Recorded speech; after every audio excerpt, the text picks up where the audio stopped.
What's the urgency, Les? I want you to get Elliot Carson a pardon. On what grounds? No evidence. He didn't kill his wife. I'm prepared to make a statement as to who did. As your attorney, I should point out to you, you may well be taking an irrevocable step. One that could write fini to life in Peyton Place. Catherine's dead. I've lost the mill. I may have lost my sons. There isn't much left of that life to fight for. All right, Les. Tell me about it. Say it any way it comes to mind. Not in sequence. We fix that later.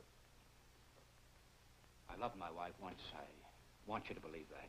When Catherine and I were first married, I loved her. I loved her very much. It's not easy to explain why you do the things you do. Leslie, what you tell me this afternoon will become evidence in a court of law. Now, it is not the function of that court to make a moral judgment. It will concern itself with the facts of murder. My relationship with Carson's wife was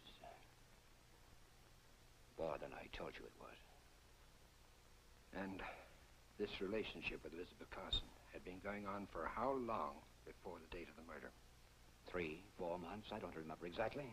Long enough for Catherine to have found out. All right, go on. The point is, Catherine demanded that I break it off. Or else. The mill? That, Rodney, everything. Everything. I called Elizabeth. I knew I had to break it off with her. But knowing Elizabeth, I felt I had to do it in person. As gently as I could. I see.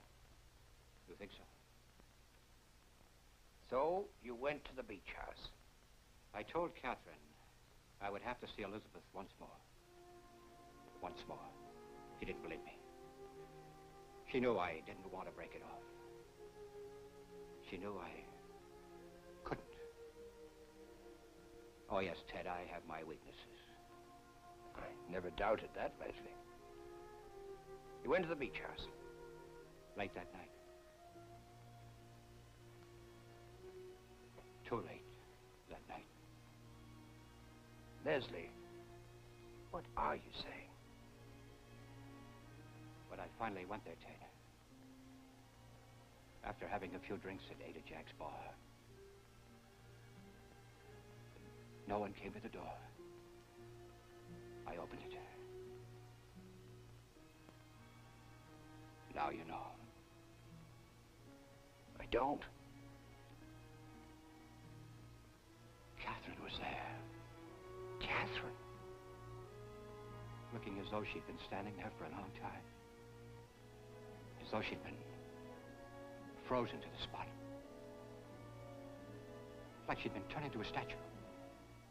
She still had the poker in her hand. I'll never forget that tableau. As long as I live.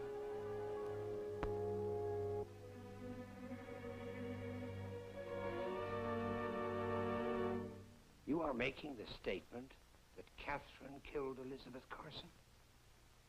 She admitted killing her. Type it up any way you want to and I'll sign it. But fast. Don't give me time to change my mind. You are saying that when Paul Hanley testified he heard Elliot Carson's voice, he was mistaken. He heard my voice. Raised in an argument of such intensity that it frightened him and impelled him to rush out of the back door and go to his father for help? We screamed at each other, with Elizabeth's body lying there between us. The other voice Hanley testified to having heard was that of his sister. He was just a kid at the time, shocked out of a deep sleep. He heard a woman's voice. I suppose it never occurred to him that it was my sister. Leslie, he stated unequivocally that he heard Elizabeth's voice, not Catherine's.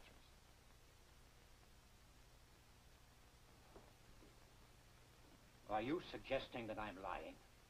I'm questioning the plausibility of Paul Hanley having been mistaken on 2 counts. In other words, you think I killed Elizabeth? And I'm palming the crime off on my dead wife who can no longer defend herself?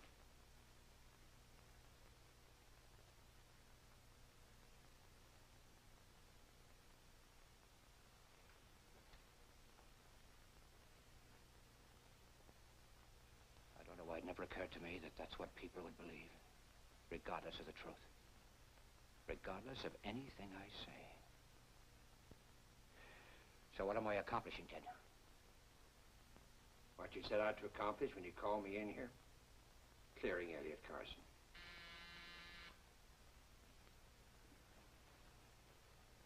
What is it, Marion? I just checked the hospital again, sir. Elliot Carson has had a relapse. His condition is critical.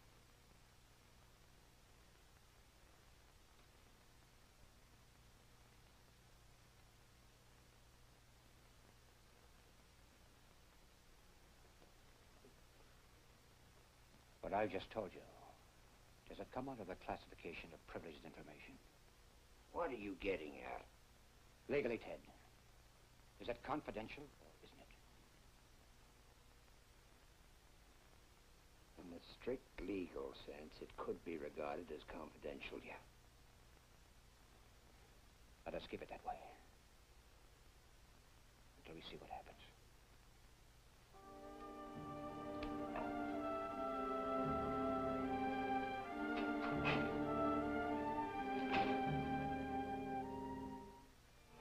Very much, dear, but there's just too much work to do. I've got all the bills to post and all the Mother, other... will you stop it, please? The fact is, I just don't feel up to facing lunch right now. That's what you said about breakfast. Now, you've got to eat something. My daughter's a nurse. Even a nurse's aide can tell you that you can't go on like this much longer. Mother, will you listen to me?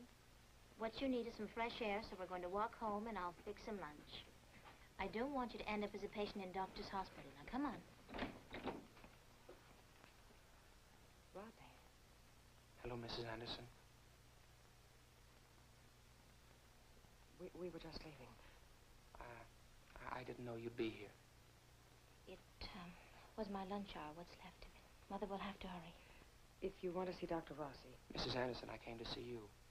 To ask you some questions about last night. Hasn't she been through enough, Rod? Look, you both have been through a lot, I know, and believe me, I don't want to make it any harder. Then why do you? Betty. Mrs. Anderson, did you talk to your husband last night after the shooting? Yes, I talked to him. Well, then you know his version of what happened. Yeah. He didn't tell you anything? He couldn't tell her anything. He didn't even know her.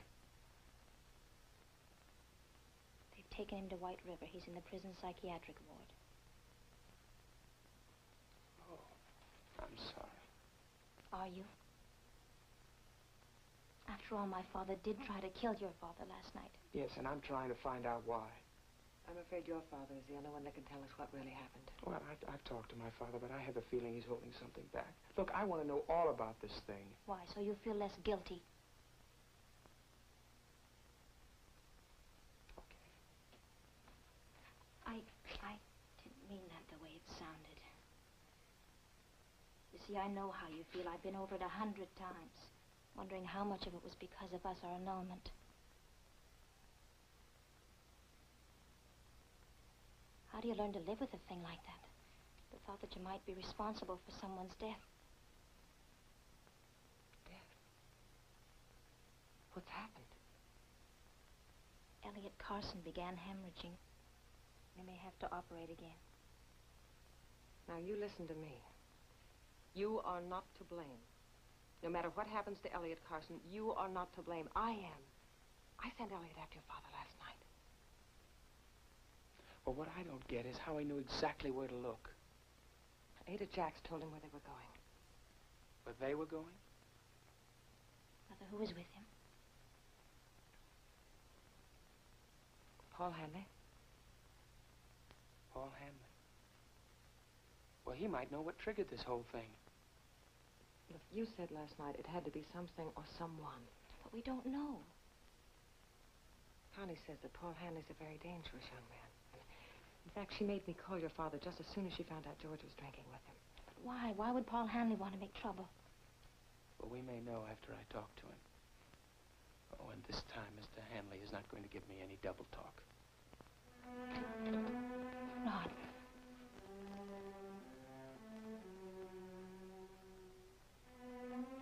Goodbye, Betty.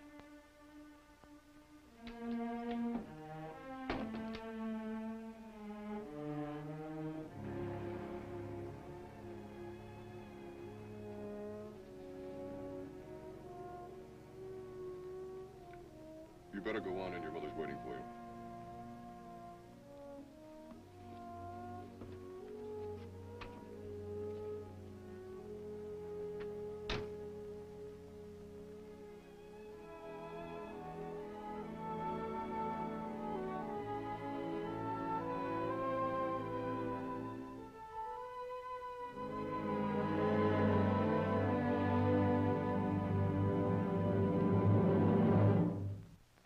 Preview from the continuing story of Peyton Place. Can I see Mr. Carson? Oh, well, I'm afraid that's impossible. I was only going to take him up in a few minutes. Up? What did you say to Rodner? Well, he came by the office today. What did you tell Rodner? He seemed to think you were holding something back, Les. Never mind that. What did you say to him? Mother, what's going on?